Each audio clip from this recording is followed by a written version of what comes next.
လကဘာပေါ်မှာလူတွေနေထိုင်ဖို့ဒါမှမဟုတ်သူတည်တနာလုပ်ငန်းတွေအတွက်အခြေခံအဆောက်အဦတွေဘယ်လိုတည်ဆောက်ကြမလဲဆိုတာမိတ်ဆွေစဉ်းစားမှုပါသလား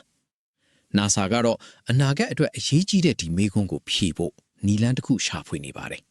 ဒီဖြေကိုရှာဖွေရမှာအထောက်အကူဖြစ်စေဖို့ NASA ဟာနှစ်စဉ် Lunar Robotics ပြိုင်ပွဲကိုကျင်းပပါတယ်ဒီပြိုင်ပွဲကအနာဂတ်ရဲ့လကဘာ mission တွေအတွက်မရှိမဖြစ်လိုအပ်တဲ့နည်းပညာတွေကိုစူးစမ်းဖော်ထုတ်ဖို့ရည်ရွယ်ထားတာပါ ဒီပြိုင်ပွဲမှာတနိုင်ငံလုံးက college ကျောင်းသားအဖွဲ့ပေါင်း90လောက်ဟာသူတို့ကိုယ်ပိုင်ဒီဇိုင်းဆွဲထားတဲ့စက်ရုပ်တွေကိုပြသကြပါတယ်ဒီစက်ရုပ်တွေဟာလပေါ်မှာအရေးကြီးတဲ့အလုပ်တစ်ခုကိုလှုပ်ဆောင်ရမှာဖြစ်ပါတယ် ဒီစက်ရုပ်တွေရဲ့အဓိကတာဝန်ကတော့လမြေသားနဲ့တူတဲ့အရာဝတ္ထုတွေကနေအကအကွယ်မြေတိုင်းတိုင်းဒါမှမဟုတ်တားတမန်တွေကိုတိဆောက်ဖို့ပါပဲဒီမြေတိုင်းတိုင်းတွေက Artemis mission တွေအတွက်လပေါ်ကအခြေခံအဆောက်အဦတွေကိုကာကွယ်ပြီးမှဖြစ်ပါတယ် လာပေါ်မှာဆိုရင်ဒီမြေတိုင်းတွေက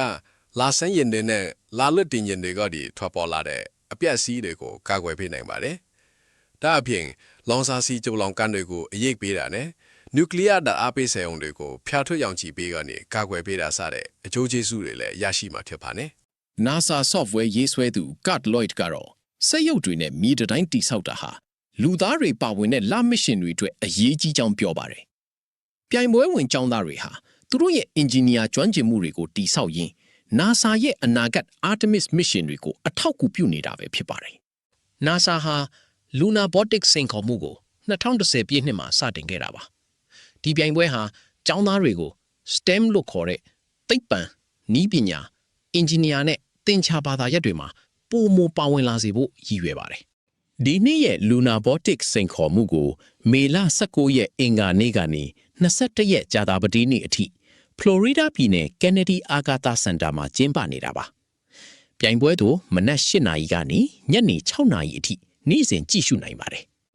ဒီပြိုင်ပွဲကကျောင်းသားတွေရဲ့စွမ်းရည်နဲ့တီထွင်ဖန်တီးနိုင်မှုတွေကိုထင်ရှားစေပါတယ်သူတို့ဟာ NASA ရဲ့လကဘာအခြေချရေးအိမ်မက်ကိုအမှန်တကယ်ဖြစ်လာစေဖို့အရေးပါတဲ့အခန်းကဏ္ဍကနေပါဝင်နေကြတာပါပဲဒါဟာအနာဂတ်မှာပိုမိုကြီးမားတဲ့နည်းပညာတွေပေါ်ထွက်လာတော့မယ်အစပြုခြင်းပဲဖြစ်ပါတယ်